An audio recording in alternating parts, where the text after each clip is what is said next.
Food nutrition and hygiene आजकल बड़ा ही demand में है। ये सब्जेक्ट क्यों डिमांड में है? क्योंकि न्यू एजुकेशन पॉलिसी के अंदर ये लगभग सभी यूनिवर्सिटीज़ में और सभी जगह कंपलसरी है।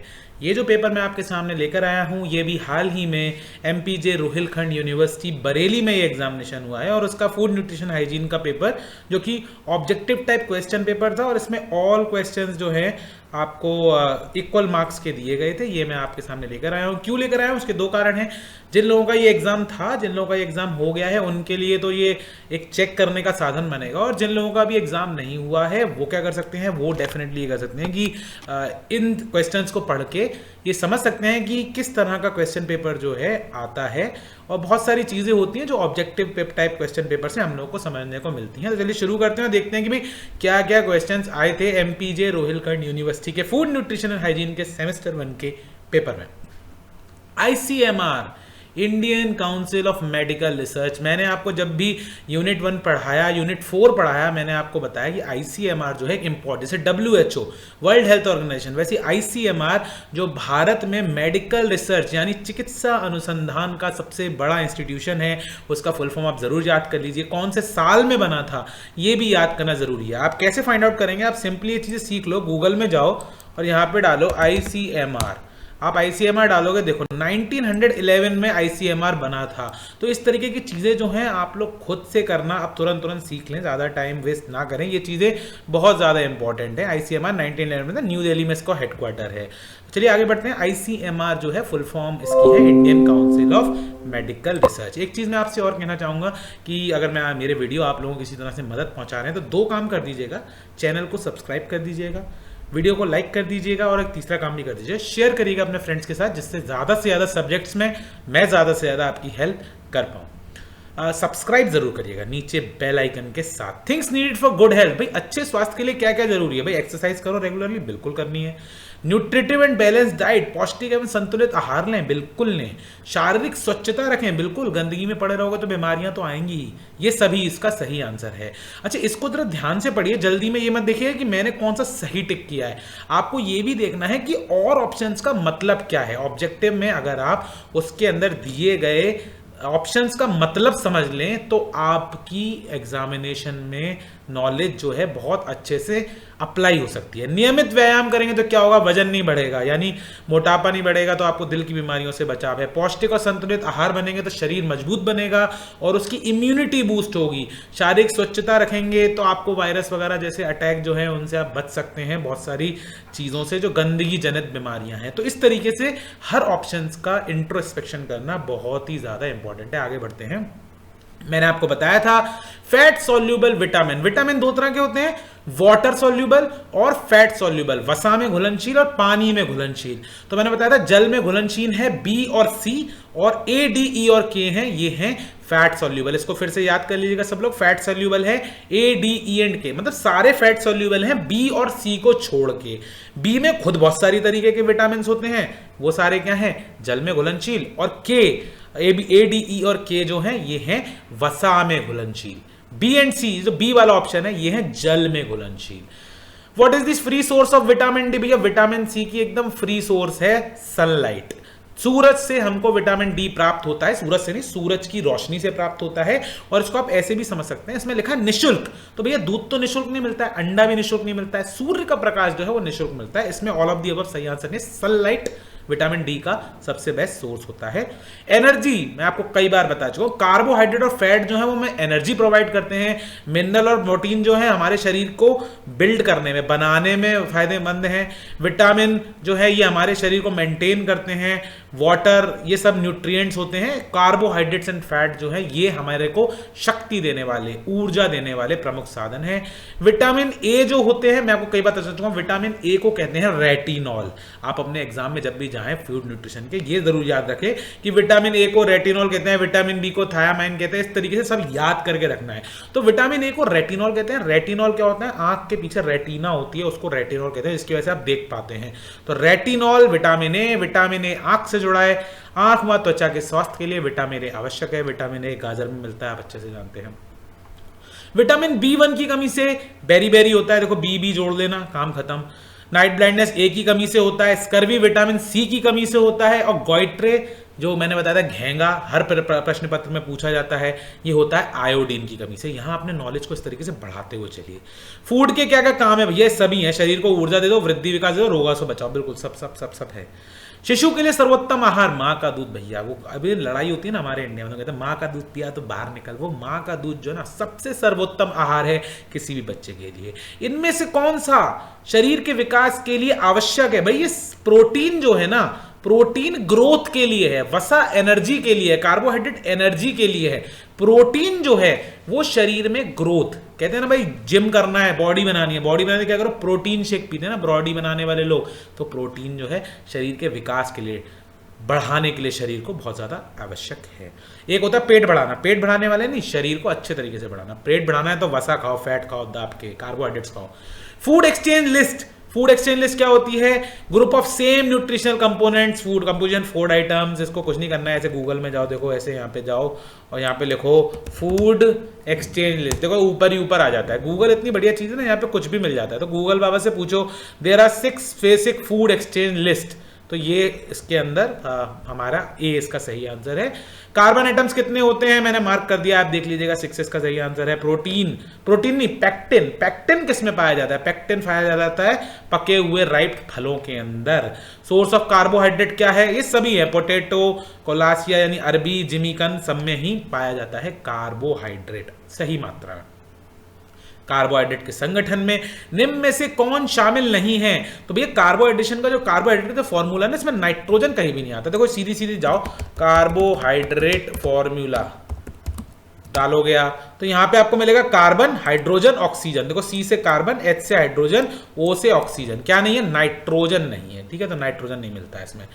कौन सा एंजाइम स्टार्च को माल्टोस में बदलता है मुंह के अंदर ही? तो इसका आंसर है टाइलिन, पीटी से लिखते हैं बट टाइलिन इसका सही। ग्लूकोज कहां स्टोर होता है लिवर में? किस तरह से स्टोर होता है, किस फॉर्म में होता है? यकृत के अंदर ग्लाइकोजन के रूप में होता है। कौन सा ऐसा प्रोसेस है जो ग्लूकोज को पायरुविक एसिड के रूप में कन्वर्ट करता है डाइजेशन के दौरान? कार्बोहाइड्रेट के पाचन में किस प्रक्रिया के द्वारा ग्लूकोज को पायरुविक अम्ल में परिवर्तित किया जाता है? कर्ब साइकिल इसका सही नाम है। ये सब हम कहां से पढ़ रहे हैं? यूनिट नंबर 2 और 3 का पार्ट है, जिसके अंदर सारे अलग अलग न्यूट्रिएंट्स को डिस्कस किया गया, वहां से पढ़ रहे हैं। ग्लाइकोजन जो होता है, ग्लाइकोजन क्या होता है? ये होता है, देखो ये यहाँ पे ग्लाइकोजन होता है, लिवर में पाया जाता है। ये ग्लूकोज में कन्वर्ट करते हैं किस प्रोसेस से? ग्लाइकोजेनेसिस। बड़ा इजी है, देखो यहाँ पे ग्लूकोज, ग्लाइकोजन, ग्लाइकोजेनेसिस बन गया। इसको याद कर लेना, इंपॉर्टेंट है। कर्ब साइकिल जो है उसको क्या कहते हैं? ये जो नाम है कर्ब साइकिल, कर्ब साइकिल क्या थी? देखो यहां दे रखी थी, वो वाला प्रोसेस जिससे कार्बोहाइड्रेट के पाचन में ग्लूकोज पायरुविक अम्ल में परिवर्तित होता है, इसको कहते हैं कर्ब साइकिल। कर्ब साइकिल को और क्या कहते हैं? सिट्रिक एसिड साइकिल भी कहते हैं, साइट्रिक एसिड साइकिल इसको कहते हैं। ग्लाइकोजेनेसिस ये होता है, क्या होता है? ये वाला ग्लाइकोजन ग्लूकोज में बदलने का कुछ प्रोसेस है, याद कर लीजिएगा अच्छे से, बहुत ज्यादा जरूरी है।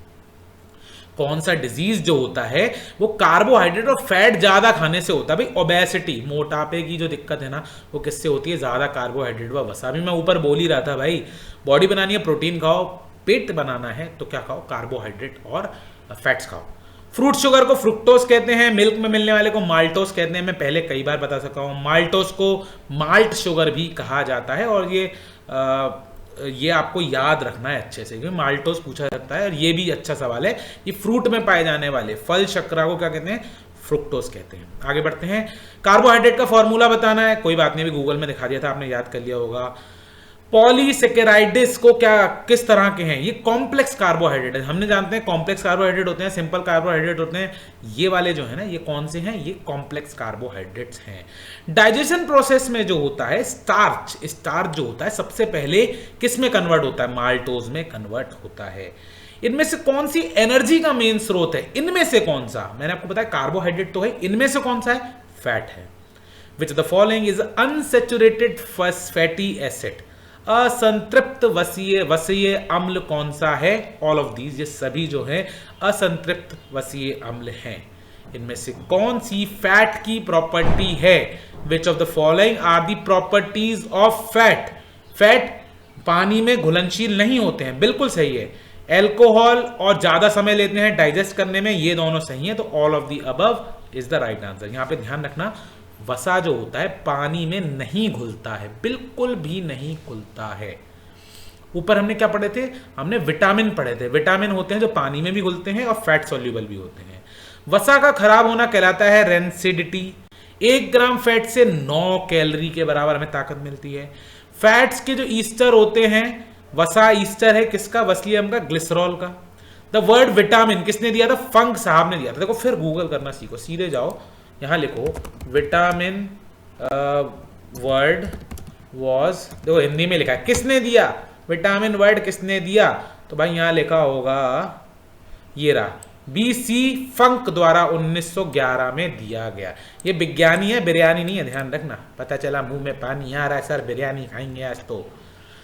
अगर मेरे वीडियो से आपको मदद मिल रही है तो मेरे को हाय लिख दीजिए, हेलो। और उसके साथ साथ दूसरा काम आपको ये करना है कि वीडियो को लाइक कर देना है, शेयर कर देना है फ्रेंड्स के साथ, और चैनल को सब्सक्राइब कर लेना, क्योंकि अभी तो हमें 3-4 साल साथ मिलकर पढ़ना है। B1 की डेफिशिएंसी बेरी बेरी करती है, ऊपर भी आया था नीचे भी आ गया। पायरिया क्या होता है, दांतों की सड़न की बीमारी होती है। तो ये स्कर्वी क्या होता है, मैंने आपको बताया, विटामिन C और नाइट ब्लाइंडनेस विटामिन A। याद कर लो जो सारे बोले हैं ध्यान से एकदम। विटामिन ई का मेन फंक्शन है प्रजनन शक्ति को बढ़ाना, या पूछे प्रजनन शक्ति के लिए कौन सा विटामिन जरूरी है, विटामिन ई है। रक्त का थक्का बहुत इंपॉर्टेंट, कई बार बता चुका हूं। विटामिन के जो है ब्लड क्लॉटिंग का माना जाता है विटामिन, इसको याद कर लेना, ये पक्का हर पेपर में आता है और बहुत जरूरी सवाल भी है, क्योंकि इसकी जानकारी होना हमें जरूरी है। हमने ऊपर पढ़ा था फैट सोल्यूबल विटामिन, मैंने आपको बताए थे ADE, उसके अलावा बचे थे B और C, और मैंने वही बता दिया था कि वो वाटर सोल्यूबल है, जल में घुलनशील। तो फिर याद कर लो, जल में घुलनशील विटामिन हैं B एंड C, और A, D, E और K है फैट में यानी वसा में घुलनशील। आगे बढ़ते हैं। What is the chemical name of B1, vitamin B1। B के विटामिन बहुत तरह के ना, B1, B7, फॉलिक एसिड वगैरह, उसको कहते हैं थायामाइन, कहते हैं B1 वाले को। कैल्सीफेरॉल विटामिन D को कहते हैं। विटामिन A किस लिए चाहिए होता है, health of eyes and skin. देखो ऊपर भी ये सवाल आया था, नीचे फिर से आ गया, अच्छी बात है। Free source of vitamin D sunlight है, बिल्कुल भैया सनलाइट है। ये ऊपर भी आया था सवाल, थोड़ा अलग तरीके से था, यहाँ अलग तरीके से, लेकिन मतलब वही है, सनलाइट से हमें विटामिन D प्राप्त हो जाता है। बोन्स की टाइटनिंग के लिए कैल्शियम काम करता है। विटामिन एंड मिनरल्स जो होते हैं बॉडी की रिपेयर का काम करते हैं ना, विटामिन रिपेयर का काम करते हैं। एनर्जी, कार्बोहाइड्रेट देते हैं, प्रोटेक्शन के लिए, सभी अलग अलग, सबका अलग अलग फंक्शन है ना।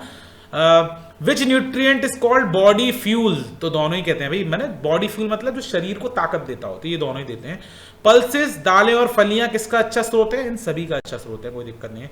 दूध, मांस, अंडा, मछली और दालें अच्छा स्रोत है किसका भी, प्रोटीन। कहते हैं प्रोटीन खाना है, अंडा खाओ, मांस खाओ, दूध पियो, दूध में प्रोटीन अधिक मात्रा में मिलता है, बिल्कुल सही है। दूध में कैल्शियम भी अच्छी मात्रा में मिलता है, फैट भी होता है, लेकिन प्रोटीन का अच्छा साधन है। कार्बोहाइड्रेट्स अमीनो एसिड से बनते हैं। अगर मैं किसी सवाल का गलत जवाब दे रहा हूं तो आपका काम है कि उस गलत जवाब को सही करें। कैसे, कमेंट बॉक्स में मुझे लिख के बताइए, सर आप जो है ना गलत पढ़ा रहे हो, सही सही पढ़ाया करो, ये आंसर गलत है, बताओगे मुझे बड़ी खुशी होगी। Which of the following are the sources of invisible fat, अदृश्य वसा के स्रोत कौन से हैं, सभी के सभी हैं।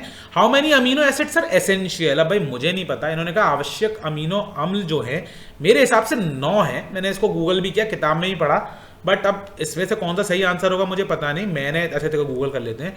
देखो यहाँ पे एसेंशियल अमीनो एसिड्स, सिंपली आप जाओगे तो आपको भाई बताएंगे कि टोटल तो 20 है, टोटल 20 है, but there are 9 essential amino acid, histidine, isoleucine, बड़े खतरनाक नाम है, मैं तो पढ़ूंगा अभी नहीं। तो ये सारे जो है एसेंशियल, देखो यहाँ पे भी एक ये इमेज है हमारे सामने, इसको खोल लेते हैं हम, ये है एसेंशियल अमीनो एसिड्स दे रखे हैं यहाँ पे हमको, कहाँ गया, अभी मैंने खोला था, ये रहा देखो, 1 2 3 4 5 6 7 8 9, ये 9 एसेंशियल हैं। तो यार इसका जवाब थोड़ा सा डाउटफुल हो गया। Which is the following is required for synthesis of DNA, DNA की सिंथेसिस के लिए नियासिन बहुत इंपॉर्टेंट है। पोषण अभियान जो था, पोषण अभियान लॉन्च किया गया था, कब किया गया था, किस पर्पज से किया गया था, मैल न्यूट्रिशन को इरेडिकेट करने, बिल्कुल पोषण को, इससे ही कुपोषण के, पोषण तत्व कमी बीमारी मृत्यु दर को कम करने के पर्पज से किया गया था। सवाल नंबर पे ध्यान नहीं देना, 50 के बाद 93 आ गया, कोई प्रॉब्लम वाली बात नहीं है, नीचे हम लोगों ने फिर से सही कर लिया है।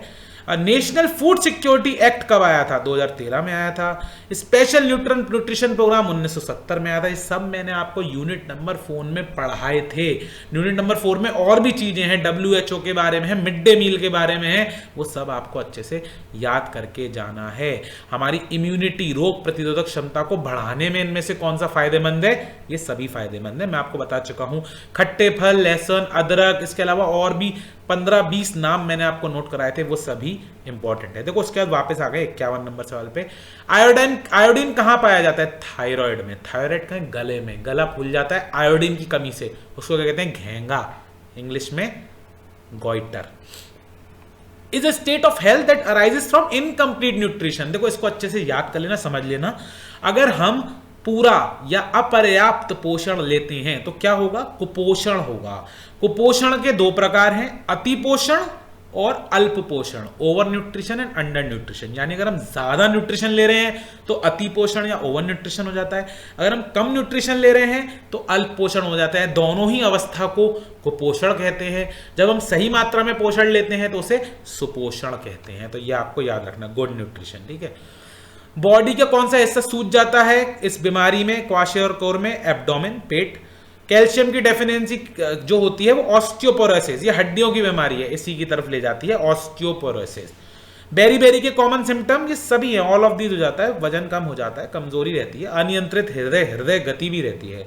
भोजन शब्द का क्या पर्याय है? भूख को दूर करना नहीं है, शक्ति का नवीनीकरण नहीं है, संतुष्टि प्रदान करना नहीं है, शरीर को पोषित करना है। शरीर पोषित होगा तो ठीक है, हमारी भूख तो भरे सही होगी, शक्ति का नवीनीकरण भी हो जाएगा और संतुष्टि भी प्रदान अपने आप ही हो जाएगी। ये इसका मुख्य उद्देश्य है। आयोडीन की कमी से होने वाला विकार कौन सा है? Mental retardation. ये 4 आपको ऑप्शन नहीं है कि आयोडीन की अगर शरीर में कमी होगी तो क्या क्या होगा। तो देखो 1, 2 और 4 ये तीनों ही होते हैं आयोडीन की कमी से। ये टिटेनी से टिटनस, वो चोट वोट लगने की वजह से होता है, तो ये इसका सही उत्तर नहीं है। विटामिन ए की क्या क्या से कमी से क्या क्या होता है? तो 1, 2 एंड 5 जो है ना, ये विटामिन ए की कमी से होती है। ऑस्टियोपेरोसिस कैल्शियम वाली कमी है, इसके 3 इसका सही आंसर नहीं है। बोनापन जो है वो भी एक अलग बीमारी है, ये भी आयोडीन की कमी इसका एक कारण होती है, ठीक है, आयोडीन की कमी से होता है। क्रेटिनिज्म यहां भी दिया हुआ था, देखो ये रहा क्रेटिनिज्म। ऊपर वाले सवाल कभी कभी हमें पढ़ लेने चाहिए, वो नीचे वाले सवालों का सही आंसर बता देते हैं। हार्मोन ऑफ प्रेगनेंसी कहते हैं प्रोजेस्टेरोन को। कोलेस्ट्रॉम किसका सोर्स है? दोनों का ही है, लैक्टोफेरिन का और इम्यूनोग्लोबिन ए का। ये थोड़े टफ सवाल है, but both A and B इसका सही आंसर है। प्रेग्नेंट विमेन को ये सभी चाहिए होते हैं, उनकी जो पोषक तत्वों की आवश्यकता है वो ओवरऑल बढ़ जाती है।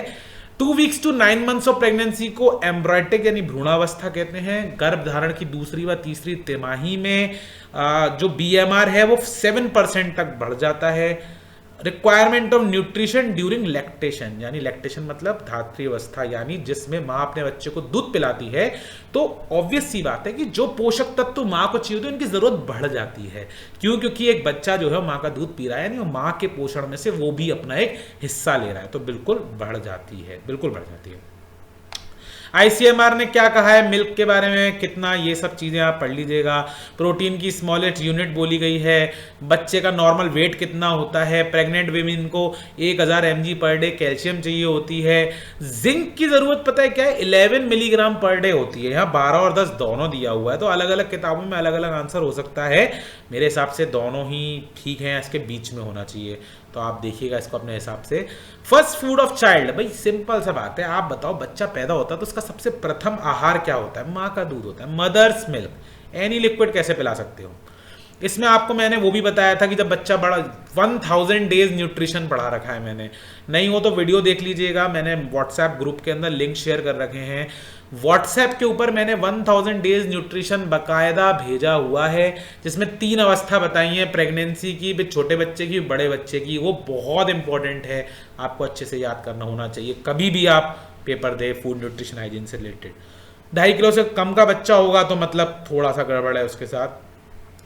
Which should be the first feed of new born, जो नया बच्चा होता है। अभी देखो ऊपर भी यही सवाल आया था, मदर्स मिल्क जो है, ये गुट्टी नहीं, 1000 साल की बुढ़िया की गुट्टी चलती है ना मार्केट में, उसकी बात नहीं हो रही है। मदर्स मिल्क जो है वो बहुत इंपॉर्टेंट है नवजात शिशु हेतु। कंप्लीट फूड मिल्क को माना जाता है। मिल्क प्रोटीन कैसीन जो है हमारा, उसे दूध का प्रोटीन कहा जाता है। आपसे सवाल है भी कैसियन को क्या कहते हैं? मिल्क प्रोटीन होता है। मिल्क प्रोटीन कौन सा होता है? कैसियन होता है। दोनों ही तरीके से आपसे सवाल पूछा जाता है। कैसियन बोलते हैं, कुछ लोग कैसीन बोलते हैं, मैं गलत बोलता हूं, कैसियन, इट्स कैसीन। मिल्क में दूध किसकी वजह से, दूध के अंदर स्मेल किसकी वजह से है? लैक्टोज की वजह से है। कैल्शियम रिक्वायरमेंट 1 साल के बच्चे की 600 mg प्रतिदिन हो गई। Protein found in mother's milk, माँ के दूध में कौन सा प्रोटीन मिलता है? ये दोनों ही मिलते हैं ना, तो इसको आप याद रख लेना, दोनों ही मिलते हैं, बोथ एंड भी सही आंसर है। इंपॉर्टेंट क्या है प्रेगनेंसी के दौरान? न्यूट्रिशन सबसे ज्यादा जरूरी है भाई, सबसे ज्यादा जरूरी है कि एक माँ जो कि गर्भवती हैं उनके लिए सर्वाधिक महत्व रखता है पोषण। जब वो अच्छा खाएंगी तो बच्चा भी स्वस्थ होगा और जच्चा भी स्वस्थ होगा, जच्चा एवं बच्चा दोनों की मौज कैसे होगी? न्यूट्रिशन अच्छा लेके होगी। इसी बात पे वीडियो को लाइक कर दीजिए, अगर मैं आपकी मदद कर पा रहा हूं तो मुझे एक हाई कर दीजिए और चैनल को सब्सक्राइब कर दीजिए। देखते हैं कितने लोग हाई करते हैं, देखो उधर। चलिए नहीं करनी है तो मत करिए, आगे बढ़ते हैं। डायबिटीज क्या है? ग्लूकोज। देखो डायबिटीज रिलेटेड है बॉडी का जो ग्लूकोज होता है ना उसके पाचन से, तो शरीर में ग्लूकोज का पाचन नहीं हो पाता है, उस वजह से हमारी डायबिटीज बढ़ जाती है या घट जाती है, गड़बड़ हो अगर पाचन में ग्लूकोज के, तो ग्लूकोज की वजह से डायबिटीज होती है। डायबिटीज की जो वजह है वो ग्लूकोज है, और ग्लूकोज किस में गड़बड़ हो जाता है? डायबिटीज में गड़बड़ हो जाता है। दोबारा बोलता हूँ, हंसना मत यार तुम लोग मेरे पे। डायबिटीज की बीमारी इसलिए होती है कि हमारी बॉडी में ग्लूकोज का डाइजेशन गड़बड़ा जाता है, और अगर हमारी बॉडी में ग्लूकोज का डाइजेशन गड़बड़ाया हुआ है तो हमें डायबिटीज की बीमारी होती है। ये ग्लूकोज जो होता है किससे कंट्रोल होता है? इंसुलिन नाम के हार्मोन से होता है। इंसुलिन एक हार्मोन है और शरीर में इंसुलिन जो है पेनक्रियाज जो है हमारा वो रिलीज करता है। देखो यहां आ गया, आगे पढ़ रहे हैं। हमारे शरीर को डायबिटीज के दौरान क्या होता है लक्षण? यूरिनेशन, बार बार मूत्र त्याग या टॉयलेट जाने की कंडीशन आती है, इसको पॉलीयूरिया कहते हैं, याद कर लेना, इंपॉर्टेंट है। डायबिटीज जो होता है कौन से हार्मोन की वजह से होता है? ये बताया इंसुलिन। इंसुलिन कहां से निकलता है? पेनक्रियाज, इसको हिंदी में कहते हैं अग्नाशय। अग्नाशय क्या बनाता है? इंसुलिन बनाता है। यानी अगर इंसुलिन गड़बड़ बन रहा है किस वजह से? ग्लूकोज का डाइजेशन को बिगाड़ देगा और हमें डायबिटीज हो जाएगी। मधुमेह के लक्षण है ये सभी हैं। पॉलीयूरिया यानी बहुमूत्रता, इंक्रीज थ्रस्ट अधिक प्यास लगना, इंक्रीज हंगर भूख में वृद्धि। अब देखो ऊपर एक सवाल आया था, मधुमेह में ज्यादा टॉयलेट आने की कंडीशन को क्या कहते हैं? बहुमूत्रता को पॉलीयूरिया। यानी इस क्वेश्चन से आप इस वाले क्वेश्चन का आंसर कर सकते हैं। तो देखो ऑब्जेक्टिव टाइप पेपर हो या कोई भी पेपर हो, एक बार थोड़ा सा पढ़ लेना चाहिए आगे पीछे। आगे बढ़ते हैं। डायबिटीज में क्या दिक्कत आती है भाई? सभी आती है। डायबिटिक कोमा में जा सकता है व्यक्ति को, इतनी डायबिटीज ज्यादा या कम हो सकती है कि उसके शरीर में कोई दिक्कत होने की वजह से वो कोमा तक में जा सकता है। धुंधली दृष्टि, आंखों के आगे अंधेरा आ जाना, और मांसपेशियां तो खास करके कमजोर पड़ जाती हैं जिन लोगों को डायबिटीज होती है। डायबिटीज ओवरऑल बहुत सारी परेशानियों की जड़ बन जाता है। मैंने आपको ये बताया था डायबिटीज दो प्रकार की होती है, याद रखिएगा उसको। एक होती है जो हमें अपने पेरेंट्स से मिलती है, जेनेटिक, और एक होती है जो हम लोगों को खुद होती है, यानी हम लोग पहले ही ऐसे होते हैं अपने खानदान में, इसको डायबिटीज होती है। दो तरह की होती हैं। अगर ग्लूकोज लेवल गिर जाता है तो उसको कहते हैं हाइपोग्लाइसेमिया, और ग्लूकोज लेवल बढ़ जाता है तो उसको कहते हैं हाइपरग्लाइसेमिया। ये ग्लूकोज लेवल से क्या मतलब है? शुगर की बात कर रहा है, यानी आपको डायबिटीज की बीमारी है और अगर आपकी शुगर ज्यादा हो जाती है, डायबिटीज ज्यादा हो जाती है तो क्या होता है? हाइपरग्लाइसीमिया। और अगर आपकी डायबिटीज गिर जाती है तो हाइपोग्लाइसीमिया होता है, याद कर लेना अच्छे से। कौन सी डाइट मिलनी चाहिए हाइपरटेंशन के पेशेंट को? भाई हाइपरटेंशन क्या है? हाइपरटेंशन है उच्च रक्तचाप, हिंदी में कहते हैं हाई ब्लड प्रेशर। हाइपरटेंशन मतलब हाई ब्लड प्रेशर। तो हाइपरटेंशन के पेशेंट को बैलेंस डाइट लेनी चाहिए, और इनफैक्ट हर बीमारी में पेशेंट को बैलेंस डाइट लेनी चाहिए, हर बीमारी के अंदर। अगर वो संतुलित आहार लेगा, बीमार हो चाहे ना हो, तो उसको कई चीजों से बचाव होगा।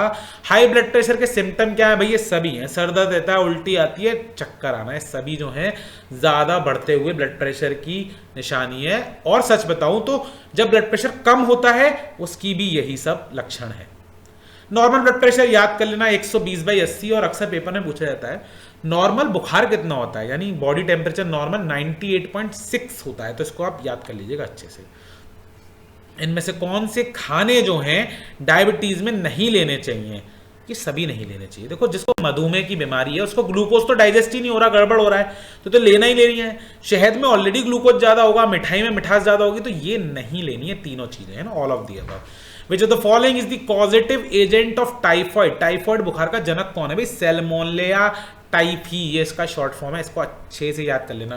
देखो ट्यूबरकुलोसिस तो टीबी की बीमारी का है, कॉलेरा लिखा है, कॉलरा की बीमारी जो होती है ये उसका है, तो आपको ये बैक्टीरिया है, तो आपका क्या है? Typhi, typhoid. देखो यहां से मिला लो, टाइफी, टाइफॉइड, ठीक है, इस तरीके से मिला सकते हैं हम लोग। किस तरह का खाना देना चाहिए हमको टाइफॉइड के पेशेंट को? हमें उसको हाई प्रोटीन देना चाहिए, ठीक है। राष्ट्रीय पोषण नीति में आपको बताया था एनएनपी, इसको शॉर्ट में कहते हैं एनएनपी, 1993 के अंदर ये लागू हुई थी। इनमें से कौन सा इम्यूनिटी बूस्टर है, हमारे शरीर की जो रोग प्रतिरोधक क्षमता होती है उसको बढ़ाने वाला? तीनों ही है, जिंक, विटामिन सी और आयरन, सभी हमारे पदार्थ ऐसे हैं जो शरीर की प्रतिरोधक क्षमता को बढ़ाते हैं। निम्न में से कौन से प्रोग्राम पोषण स्तर को सुधारने के लिए बनाए गए हैं? भाई कौन से ऐसे प्रोग्राम हैं जो पोषण को, हमारे देश में पोषित ज़्यादा है उसको सही करने के लिए बनाए गए? मिड डे मील, बिल्कुल हाँ, स्कूल के बच्चों के लिए। विशेष पोषण प्रोग्राम, ये भी अलग से चलाया गया। अप्लाइड न्यूट्रिशन प्रोग्राम, ये सभी जो हैं ऐसे प्रोग्राम्स हैं जो कि पोषण को सही करने के लिए चलाए गए हैं। मिड डे मील प्रोग्राम जो है, मैंने भी ऊपर भी बोला, स्कूल एज चिल्ड्रंस के लिए। ये नहीं कि भाई ओल्ड एज वाले, एडल्ट वाले सभी लोग जाके स्कूल में कहे साहब हमें खाना दो, ऐसा नहीं है। ये केवल स्कूल एज चिल्ड्रंस के लिए, जो बच्चे स्कूल जाते हैं उन्हें गवर्नमेंट द्वारा खाना दिया जाता है, मिड डे मील, यानी दोपहरी में खाना मिलता है। पोषण अभियान 2018 में लॉन्च किया गया था, ये भी एक इंपॉर्टेंट टर्म है। पोषण अभियान आप याद कर लेना, मैंने 8-10 वीडियो बना चुका हूँ, कई यूनिवर्सिटीज़ के आंसर पेपर सॉल्व कर चुका हूँ, आप लोगों को डेफिनेटली मदद हुई होगी, जनरल में भी आपको मदद मिलेगी। इसके अलावा और जो आने वाले सालों में आपके छोटे भाई बहन जो क्लासेस में आएंगे उनको आप बताइएगा कि भाई सर ने बहुत सारी वीडियो बना रखी है, वहाँ से देख लो, तो आप काफ़ी कुछ सीख सकते हो। मैंने यूनिट वाइज भी वीडियो बना रखा है, मैंने सोल्यूशन पेपर भी बना रखा है। आप लोगों की मदद के लिए मैं पूरी तरह से अवेलेबल रहूँगा आने वाले सभी सालों में। और इसी के साथ इस वीडियो को क्लोज करते हैं। ऑल द बेस्ट विश करता हूँ जिन लोगों का एग्जाम है। जाने से पहले फिर से वही रिक्वेस्ट, एक बार लाइक कर देना, मुझे कमेंट में हेलो लिख के ज़रूर भेजना अगर आपको लगता है कि मेरी वजह से आपकी कोई मदद हुई है। चैनल को सब्सक्राइब कर लीजिएगा। Until we meet next time, it is a good bye. Take care guys, take care and all the very best.